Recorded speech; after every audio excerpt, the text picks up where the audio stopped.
Engage us on our socials at Amoy Brian on Twitter, at LookUpTV. The hashtag we are using is The Bottom Line. We are also live on Facebook and on YouTube, where you can send your feedback and we will be able to sample some of it as we continue with the program tonight. Our sign language interpreter is Josephine Ouko. We start from the political front. Azimio Umoja One Kenya coalition leadership on Tuesday resolved that its faction will vote against the Finance Bill 2023. Now, the National Assembly Minority Whip Opiyo Wandayi, who read the Azimio statement, asked the government to withdraw the finance bill in totality and reconstitute it in a manner that addresses the interest of Kenyans.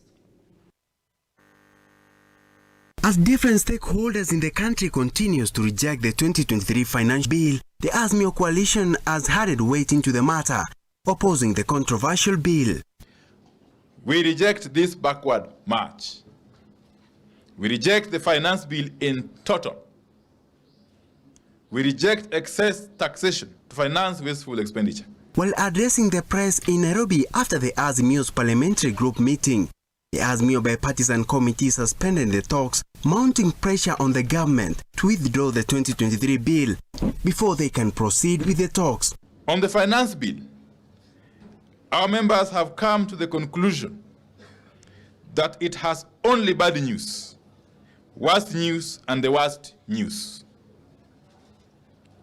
We consider this to be a bill from people living either in another planet or another country other than Kenya.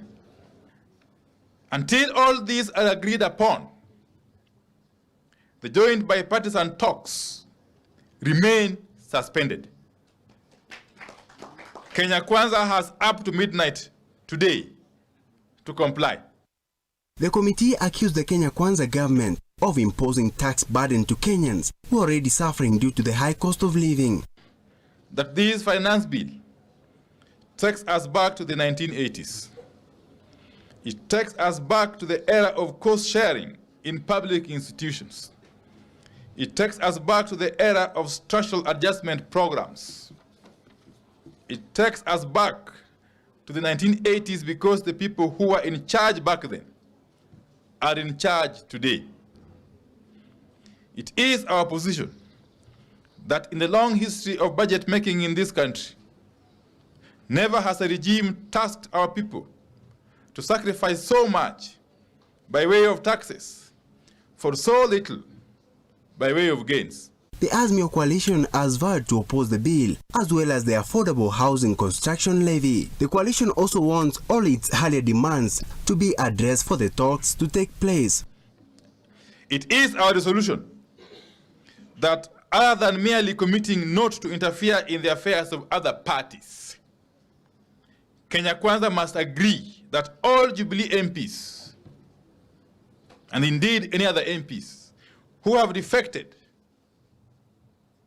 to Kenya Kwanza, in essence, have to face by-elections. Azimio has today settled on the Honorable Mark Mwenje, the MP for Embakasi West, as the Deputy Minority Whip of the National Assembly.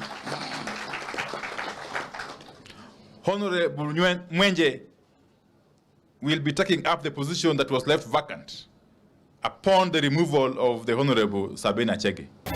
The Azimio bipartisan committee have given the Kenya Kwanza up to midnight to comply with their demands before they can announce their next course of action.